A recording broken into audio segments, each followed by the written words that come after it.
I thought you were dead. My death was greatly exaggerated. So, you're the punk I've heard about.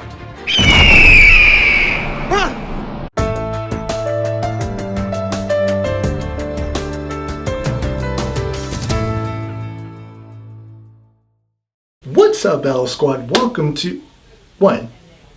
Oh, yeah, the texts are different this time, color-wise.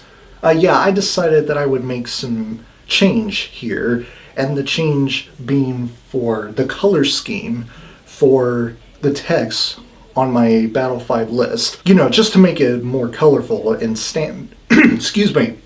And stand out more. So yeah, moving on. Welcome to another episode of Battle 5, the series where I break down my top 5 list on a particular topic, no matter what topic comes to my mind. I am your host, Logan Battles, and for this episode, I'm going to be breaking down my list for my 5 most anticipated spring movies. Yeah, that's right, movies that come out during the season of spring in the current year that is 2025. Now, before we get started on the list, I do have a few honorable mentions. These are the movies that I am either so excited or so looking forward to seeing in theaters that I really want to put them on this list, but couldn't quite do it simply because there are some other movies that I'm excited or looking forward to seeing more than these. And these honorable mentions include, but not limited to, The Amateur, Thunderbolts, and A Waking Man. Those are the movies that I really want to put on the list, but couldn't quite do it. With that out of the way, let's get started at number 5 on the list.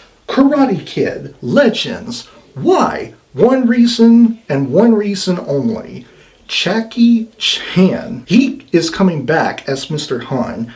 He is reprising his previous role as Mr. Han from the 2010 Karate Kid remake. You know, the one with Jaden Smith, Will Smith's son. And they say don't get excited about seeing a movie simply because an actor or an actress that you love and admire is in it.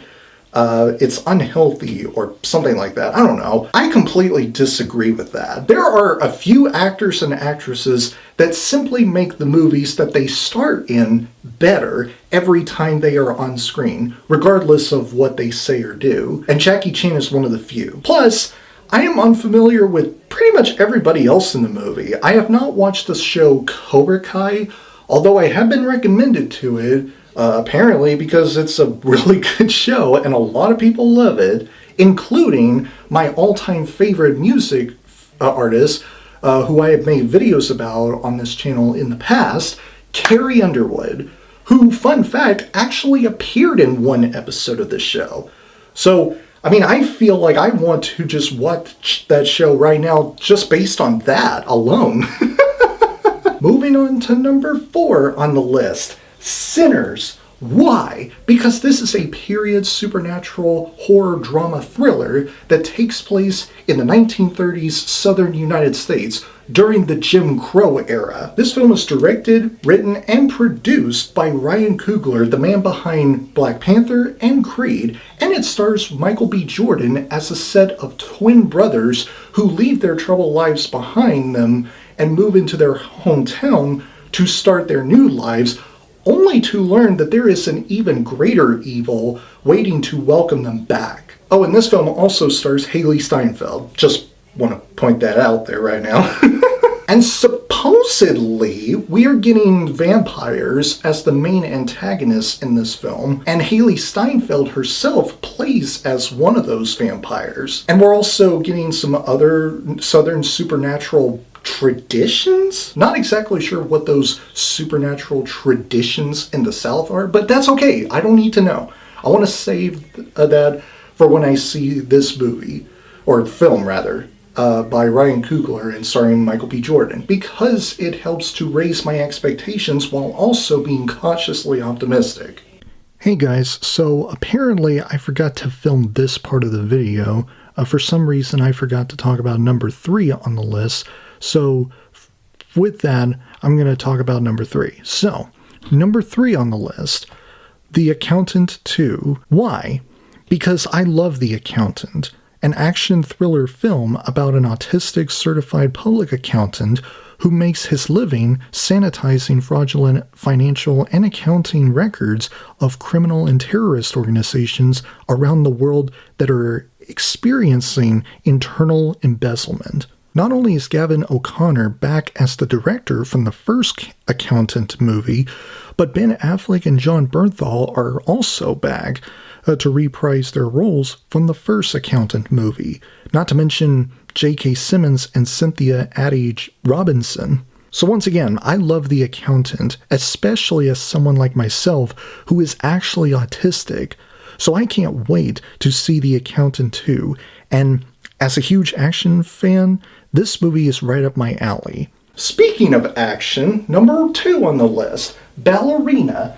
Yes, I get that the official title is from the world of John Wick, Ballerina. I get it, but to be honest, the title is way too damn long. They should have shortened it to just Ballerina. I get why they made the title so long, marketing strategy for the whole John Wick cinematic universe. I get it, but still, it's way too long. And I personally think that they should just shorten it to just Ballerina. A lot of us will know that it's part of the John Wick universe without it having been titled From the World of John Wick. Like, that's not needed, but that's just my opinion. Why? Because it's part of the John Wick universe. That's why. Because it's about a potentially badass female assassin. That's why. Because it's an action thriller film. That's why. Because it's a revenge story about a ballerina who becomes an assassin to find and kill those who took her father from her. That's why. And because it features Ian McShane, Lance Reddick, God rest his soul, Norman Reedus, who I still can't believe is in this film. That was a huge surprise to me. And of course, the one and only Keanu Reeves as John Wick. Everything I want to see in a John Wick movie or John Wick spin-off movie is more or less going to be in this one, Ballerina. And so I can't wait to see Ballerina and what Ana de Armas, I believe is her name, and how you say her name, brings to the table as Eve Macaro, the ballerina turned assassin who's out for revenge for her father's death. Man, I didn't think I would make it sound so badass, but here we are. And number 1 on the list, Mission Impossible: The Final Reckoning, another action thriller film. Why? Because this is the last installment of arguably one of the best, if not the best, action movie franchise in the last 20 plus years in cinema. Almost everybody from the last movie, Dead Reckoning Part 1, have come back to play in this one, The Final Reckoning, including Tom Cruise as the iconic action spy hero, Ethan Hunt. And it's going to be really tough for me to deal with the fact that this is the last entry of the Mission Impossible film franchise, a franchise that has been going on since right before I was born. Like, the first Mission Impossible movie came out in May of 1996. I was born 3 months after that. And lastly, Tom Cruise is him. He is the last true Hollywood movie star we have left. And to see this be his final role as Ethan Hunt makes me feel internally emotional. I'm not gonna lie. This movie is probably gonna give me the same type of feels as some other movies like Avengers Endgame or Harry Potter and the Deathly Hallows Part 2. Obviously not the same movies, but the type of movies that give you those same type of feels for certain characters that you love. And that, ladies and gentlemen, is my Battle 5 list for my 5 most anticipated movies in the season of spring in the current year of 2025. What do you guys think of the list? Do you like it or do you not like it? And also, what are your top 5 most anticipated movies of spring 2025? Let me know in the comments below. Thank you guys so much for watching. I hope you all have a great day, and I will see you all in the next video. Have a great week, Battle Squad, and as always, fight the good fight.